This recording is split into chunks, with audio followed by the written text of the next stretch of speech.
अस्सलाम वालेकुम। आप सबको पता है today an FIR under section 144 has been filed under against miss Mehbooba Mufti. और ये आप जानते हैं महबूबा जी ने परसों 25 को पोलिंग डे पे जब अनंतनाग में वोटिंग हो रही थी, अनंतनाग कुलगाम राजौरी पुंछ सीट पे, तो उनने एक बहुत बड़ा प्रोटेस्ट धरना किया outside the Bijbehara police station. Context आप लोगों को एक्सप्लेन करना थोड़ा जरूरी है। 24 की रात को ही हमें कॉल्स आने लगे, जो हमारे पार्टी के वर्कर्स हैं, यंग लड़के पीडीपी के अनंतनाग कुलगाम से, जैसे नजमू साकिब है, आदिल डुकरू हैं, जुनैद हैं, अशमुकाम से, बहुत सारे around hundreds of them polling agents as well. Police जाके जैसे 90s में जिप्सीज में जाती थी और लोगों को अगवा करती थी, किडनैप करती थी, वैसे जो पीडीपी के वर्कर्स हैं, पोलिंग एजेंट्स हैं, police went and they pick them up, बिस्तरे से उनको उठाया और थ्रेटन किया कि आप हमारे साथ पुलिस स्टेशन आओ, आप थाने आओ। All this happened on the night of 24th, लगभग 10-12 घंटे पोलिंग से पहले। एट द सेम टाइम क्या हुआ, रात में कैसो स्टार्ट हो गया, बच्ची में कैसो हुआ, दक्षिणीपुरा में कैसो हुआ। और ये चीज नोट करना बहुत जरूरी है कि कैसो आर्मी ने उन जगहों किया जहां पे पीडीपी के ट्रेडिशनल स्ट्रॉन्ग होल्ड है, जहां एजेंसी यहाँ की जो लोकल है, सीआईडी हो कोई और हो, वो अच्छी तरह से जानती है साउथ कश्मीर में पीडीपी के बैस्टियन स्ट्रॉन्ग होल्ड्स कहाँ हैं जहां हमारे वोटर निकलते। तो रात में दो चीजें यहाँ की लोकल एडमिनिस्ट्रेशन ने की। सबसे पहली चीज, पीडीपी के जो वर्कर्स हैं उनको अगवा किया और ये बोला गया हमें अगले दिन कि ये ओजीडब्ल्यू हैं। आप प्लीज मुझे बताइए, how dare you slander our boys, our boys, our PDP workers, these young boys, they are the ones who have held the Indian flag. They've kept the flag of democracy flying in Jammu and Kashmir. When people find themselves so despondent and the level of alienation, the gap has increased between the people of Jammu and Kashmir vis-a-vis the rest of India. How dare you term our boys as OGWs? रात में ही हमने start किया, जो DIG साहब हैं, सब लोग हैं, एडमिनिस्ट्रेशन के टॉप ऑफिसर्स हैं।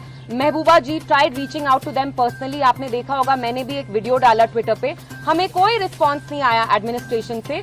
तो ये पकड़ धक्कड़ स्टार्ट हो गई। दो चीजें इनने की, पीडीपी के वर्कर्स को उठाया, और आप जानते हैं वर्कर्स कितना इंपॉर्टेंट रोल प्ले करते हैं टू मोबिलाइज वोटर्स, क्योंकि यही जो हमारे लड़के होते हैं वोटर्स को इनकरेज करते हैं, मोबिलाइज कराते हैं।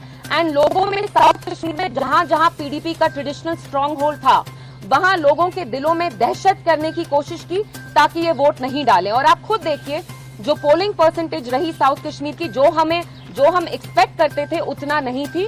उसको जानबूझ के जो मरकजी सरकार है इन कहूट्स विद द लोकल एडमिनिस्ट्रेशन, उस परसेंटेज को नीचे लाया, क्योंकि ये जानते हैं कि ये लोग महबूबा जी को ही वोट डालना चाहते थे। तो ये जो सारी ये एफआईआर रजिस्टर हुई भी है, आप मुझे बताइए, we live in a democracy. अगर एक former elected chief minister is hitting the streets on the day of polling और वो कहती हैं कि आपने मेरे वर्कर्स को क्यों अरेस्ट किया है, मेरे पोलिंग एजेंट्स को क्यों अरेस्ट किया है, तो क्या है वो एंटी नेशनल है? इज दिस सेडिशन कि आप उनके अगेंस्ट ये एफआईआर करते हैं? And how dare you pontificate about the MCC to us? What have you been doing? 12 घंटे वोटिंग से पहले आप हमारे वर्कर्स को उठाते हैं, आप हमारे पोलिंग एजेंट्स को हरास करते हैं। Is that not violation of MCC? And I want to ask the Home Minister, I want to ask the Prime Minister, that on one hand you applaud the people of South Kashmir, Anantnag, you say congratulations, यहाँ voting percentage बहुत high हुई, लेकिन सच्चाई ये है कि आपने यहाँ की वोटिंग परसेंटेज को लो करने की कोशिश की। जैसे आपने पुलवामा में यू प्लेड मिस्चिफ, आपने हमारे वहां भी वर्कर्स को उठाया, पोलिंग एजेंट्स को उठाया, क्योंकि आप जानते हैं पीडीपी के स्ट्रॉन्ग होल्ड्स कौन से उनको आपने सिलेक्टिवली टारगेट किया। तो आज आपको यहाँ बुलाने का यही मकसद था कि ये जो एफआईआर लॉन्च की है, this is intimidation and we are not going to take it lying down. PDP, our president miss Mehbooba Mufti knows the cost of speaking truth to power in Jammu and Kashmir. आप एक कीमत चुकाते हैं, वो कीमत हम 2019 से चुकाते आए हैं और हम चुकाते रहेंगे।